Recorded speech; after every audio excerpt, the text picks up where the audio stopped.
माँ जी कहाँ लीचड़ों के मोहल्ले में रहने आ गए हम। मेरा तो सवेरे सवेरे मूड ही खराब हो गया है। अरे बहू क्या हो गया, क्यों सुबह सुबह बड़बड़ा कर अपना मूड खराब कर रही है? और क्या होगा माँ जी, वही कौशल्या निवास वाले दिमाग खराब करते थे। सुबह सुबह 6 बजे उठकर बाहर आंगन में आई थी, सोचा तो थोड़ी देर यहीं पर बैठकर ताजी हवा में योग करूंगी। लेकिन ये देखो, ताजी हवा तो तब मिलेगी ना जब लोग हवा को शुद्ध रहने देंगे। सुबह 5 बजे ही चूल्हा जल जाता है उनके घर में, घर से बाहर निकलो तो बस धुआं ही धुआं। अरे भाई, लाखों खर्च करके यहाँ पॉश कॉलोनी में मकान खरीदा था कि इसलिए कि सवेरे उठते ही चूल्हे के धुएं को सूंघकर अपने दिन की शुरुआत करें हम लोग। अरे बेटा अब क्या बताए, पूरा मोहल्ला इनकी हरकतों से परेशान है।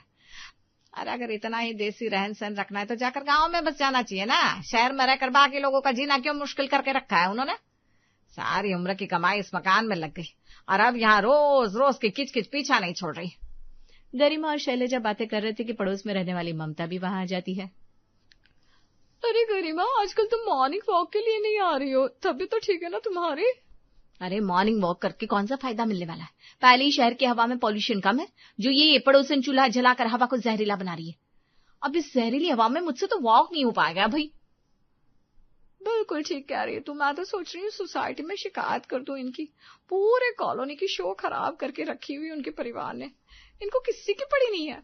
मैं भी तो माँ जी से अभी वही कह रही थी। अच्छा छोड़ी ना, तू बता, अगर तेरी वॉक हो गई तो चाय बनाती हूँ, चाय पीकर जाना। अच्छा चल, अब तो इतनी जिद कर रही है, पिला दे एक कप चाय, फिर जाकर मैं घर के काम भी शुरू कर दूं 2 दिन बाद। अरे माँ जी, ये इतनी गंदी बदबू कहाँ से आ रही है?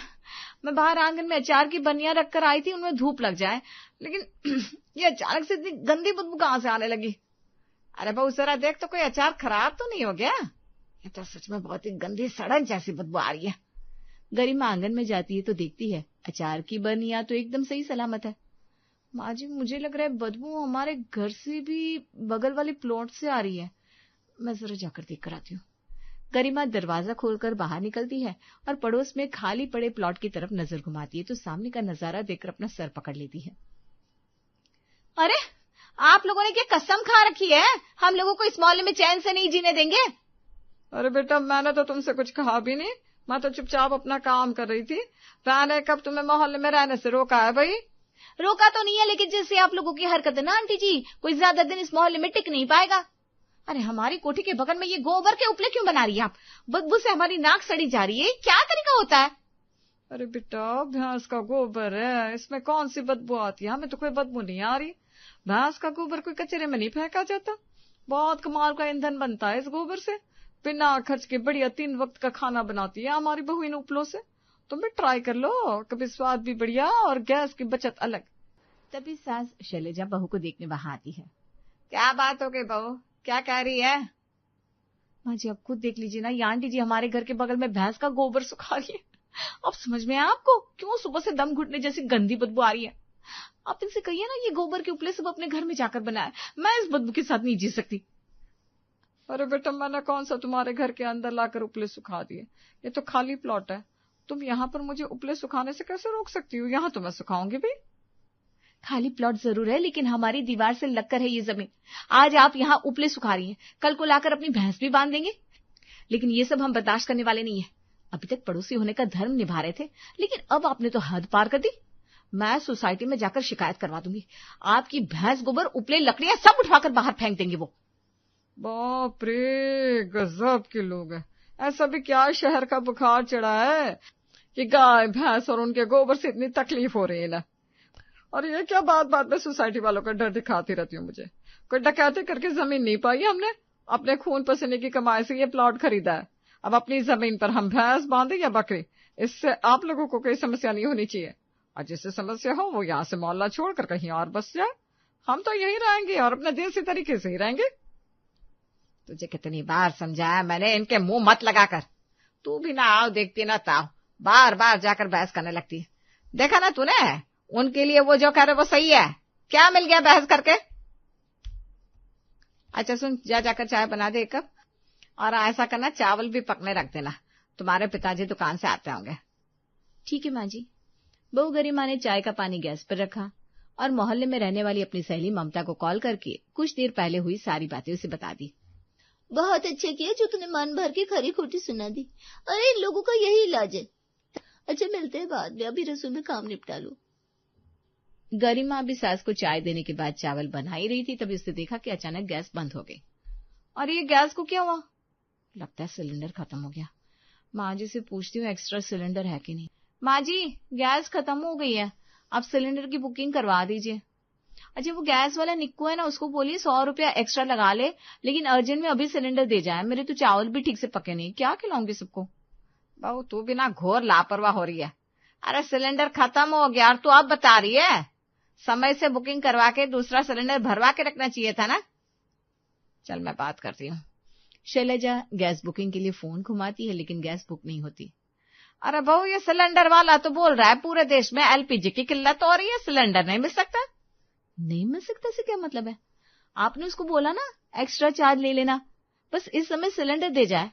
अरे भाई, वो कह रहा है 100 क्या 500 भी दोगे तब भी सिलेंडर नहीं पहुंचा सकता, क्योंकि पीछे से सिलेंडर की सप्लाई नहीं है। मुझे तो समझ में नहीं आ रहा आप क्या करेंगे। तुम्हारे ससुर जी के आने का समय हो रहा है, रोटी के आज तो चावल तक नहीं बने, क्या रखेंगे उनके आगे? आप चिंता मत करिए माँ जी, मेरी सहेली है ना ममता, उसके यहाँ ये कुकर लेकर जाती हूँ, बोल दूंगी 2 सीटी लगा कर दे दे। फिलहाल तो काम चल जाएगा, बाकी बाद में देखी जाएगी। गरिमा चावल का कुकर लेकर सहेली ममता के यहाँ पहुंचती है। अरे ममता सुन ना, वो हमारी गैस खत्म हो गई और एजेंसी वाले इस समय बुकिंग लेने से मना कर रहे हैं। बड़ी परेशानी हो गई यार, कुछ समझ में नहीं आ रहा। और सबसे ज्यादा दिक्कत की बात यह है, मेरे तो खाना भी पूरा नहीं बना था। तू जरा छोटी सी हेल्प कर देना, इस कुकर में 2 सीटी लगाकर मुझे दे दे, कम से कम परिवार वालों को कुछ तो खिला दूंगी। अरे तूने तो मेरे मुंह की बात छीन ली दोस्त। मेरे घर भी आज सुबह ही सिलेंडर खत्म हो गया और मैं भी पूरे शहर भर में सिलेंडर का पता लगा चुकी हूँ। सिलेंडर तो ऐसे गायब हो गया जैसे गधे के सर पर से सिंह। मैंने तो खुद नाश्ता बाहर से मंगवाया है, माफ करना, आज मदद नहीं कर पाऊंगी। ममता की बात सुनकर गरिमा जाने के लिए उठती है, तभी ममता का बेटा वहां आता है। ममता का बेटा कहता है, माँ पापा ने बोला अच्छी सी चाय बनाकर दे दो, अभी आपने 5 मिनट पहले जो चाय बनाई थी उसमें अदरक नहीं था। भाई साहब को पता नहीं क्या कि तेरी रसोई में गैस नहीं है? सहेली की बात सुनकर ममता के चेहरे का रंग उड़ जाता है।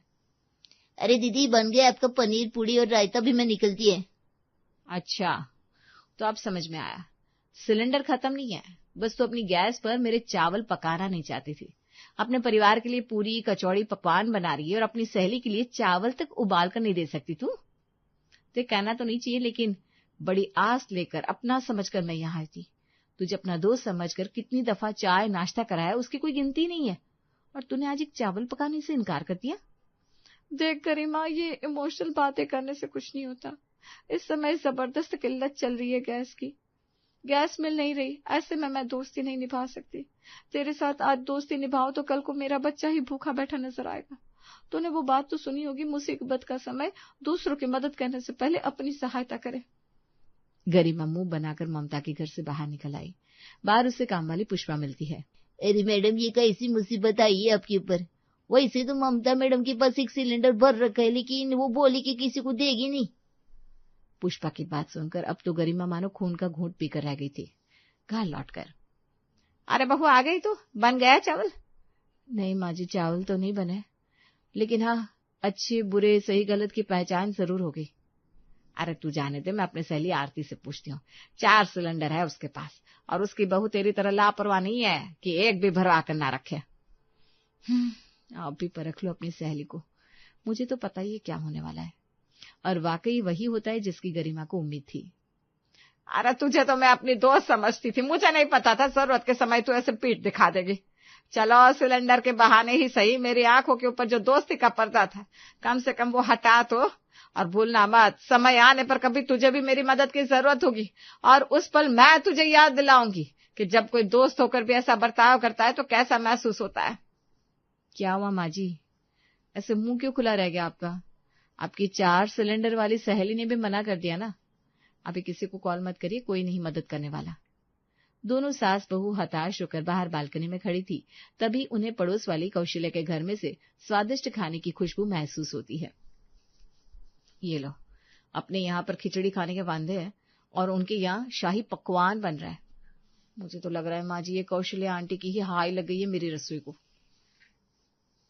क्यों भाई, तुम सास बहू के पास घर में कोई काम नहीं है जो रात दिन छज्जे पर लटक कर मेरे आंगन में झांकती रहती हो? फिर से लड़ाई शुरू करनी है क्या? अरे नहीं भैया, ऐसी कोई बात नहीं है, हम तो वैसे ही खड़े थे। वैसे ये खुशबू लाजवाब आ रही है। हमारे यहाँ तो गैस खत्म हो गई है, इसलिए सोच रहे थे खाने का इंतजाम कैसे होगा।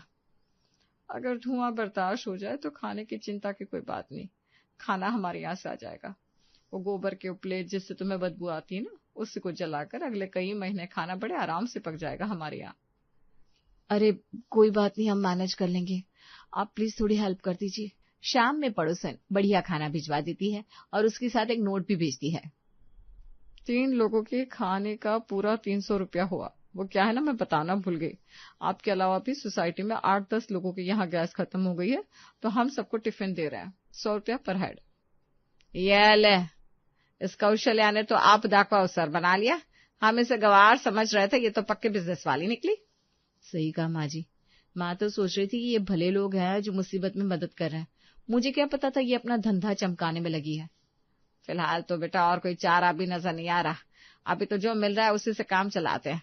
अगले दिन, अरे बहू देखा तूने, ये कौशल्या तो मौके पर चौका मार रही है। अरे लाइन लगी है इसके घर। क्या माँ जी, सच में इनका टिफिन सर्विस इतना चल गया? अरे टिफिन तो है ही, लोग गोबर के उपले खरीदने के लिए लाइन लगा कर आ रहे हैं।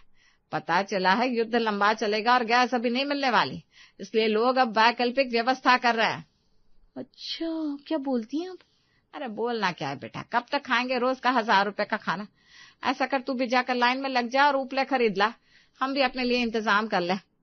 लेकिन माँ जी, मैं वो गोबर को हाथ नहीं लगाने वाली, आपको पता है ना मुझसे ये धुआं बर्दाश्त नहीं होता। अच्छा तो भूखी रहना कल से, या फिर तेरे मायके का टिकट करा लेते हैं, उनके घर तो गैस होगी ना। क्या माँ जी, आप बात बात पर मेरे मायके पर आ जाती हैं। ठीक है, जा रही हूँ मैं। काफी देर तक लाइन में लगने के बाद गरिमा का नंबर आता है। हाँ बेटा, तो कितने किलो देना है? दे दो आप 20 किलो। बेटा पेमेंट कैश में करोगी या अपना QR कोड दूं? क्या आंटी जी, आप भी मजाक करती हैं? अब 30-40 रुपए की चीज के लिए क्या स्कैन करना, मैं कैश दे देती हूँ ना। 30-40? अरे भाई 400 का किलो है, 20 किलो का 8000 हो गया। जल्दी बोलो, कैश या ऑनलाइन? पड़ोसन की बात सुनकर गरिमा को तो मानो सर ही चकरा गया। भैंस के गोबर से ही बनता है ना ये, इसमें ऐसा क्या है कि इसका 400 दूं मैं आपको? मतलब भैंस रोज गोबर करती है ना, उसमें आप क्या एफर्ट लगा रहे हो जिसका रेट बढ़ गया? बेटा गोबर नहीं, ये उपले बिकते हैं, और गोबर को उपला बनाने के लिए कितने ही झगड़ालू पड़ोसियों के साथ तू मैं करनी पड़ती है, लोगों की बातें सुननी पड़ती है। इस बिजनेस को तुम हल्के में मत लो। जानती हो, लोग तो हमें इस मोहल्ले से निकलवाने की धमकी तक दे चुके हैं। बहुत तेज है ये बुढ़िया, जानबूझकर पुरानी बातों का पिटारा लेकर बैठी है। खैर, इस समय इनके साथ पंगा नहीं ले सकते, अगर बिना उपले लिए घर गए तो माँ जी मेरा जीना मुश्किल कर देंगे। अरे जाने दीजिए ना, पुरानी बातों को मन से लगाने से कोई फायदा नहीं होने वाला। जो बीत गया सो बीत गया, और वैसे भी कौन जानता था ये गोबर कभी सोने के भाव बिकने लगेगा। ठीक है, लाइए, मैं ऑनलाइन पेमेंट कर देती हूँ, उपले दीजिए आप। गरिमा पूरे 20 किलो गोबर के उपले लेकर घर पहुंच गई थी। थोड़ी देर में दोनों सास बहू ने मिलकर आंगन में मिट्टी का चूल्हा बनाया और फिर कई दिनों के बाद आज उनके घर में खाना पका। माँ जी, मेरी तो हालत खराब हो गई है। हे भगवान, धुआं लग रहा है, फेफड़ों में भर गया, खांसते खांसते मेरा राम नाम सत्य हो जाएगा। अरे चुप कर, 2-4 दिन में आदत हो जाएगी, कुछ नहीं होगा। आई बड़ी छुई मुई। 2 दिन बाद बहू, शालीमार कॉलोनी में बात हुई है, वो उपले 100 रुपए किलो देने को तैयार हो गई है। अगली बार वहीं से लेकर आना, अच्छी खासी बचत हो जाएगी हमारी। ठीक है माँ जी। अरे गरिमा, ये देखो टीवी में क्या दिखा रहे हैं गैस के बारे में। अरे भाड़ में जाए न्यूज, हो जाने दो किल्लत। हमने तो अब अपना कई महीनों तक का इंतजाम कर लिया है। अब गैस के दाम बढ़े या कुछ हो, मुझे क्या करना, हम तो चूल्हे के साथ ही खुश है। अरे पूरी बात तो सुनो, समझौता हो गया है, गैस के कंटेनर इंडिया पहुंच गया है। 2 दिन में गैस की किल्लत खत्म हो जाएगी और गैस के दाम भी नॉर्मल हो जाएंगे। क्या? गैस की किल्लत खत्म हो गई? लेकिन इस घबराहट में जो मैंने हजारों के उपले खरीदे उसका क्या? फिलहाल मैंने बुकिंग कर दी है, परसों तक सिलेंडर आ जाएगा। आप लोग अब रिलैक्स हो जाओ।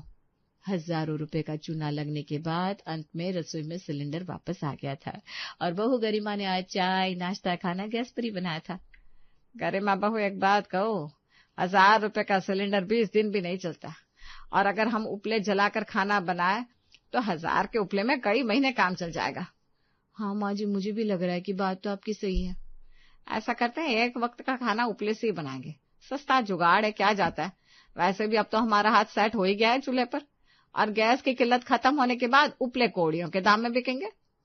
रसोई का बजट सुधारने का गरिमा और शैलेजा को रामबाण तरीका मिल गया था 1 सप्ताह के बाद। अरे बहन जी, ये क्या है? इतना धुआं क्यों किया है आपने? पोल्यूशन क्यों फैला रही है आप? माँ जी, लगता है इन्हें भी हमारी तरह झटका लगेगा तभी ये समझेंगे। खैर हमें क्या, हम अपनी सस्ती रसोई का जुगाड़ करते हैं, जो बोलता है उसे बोलने दो।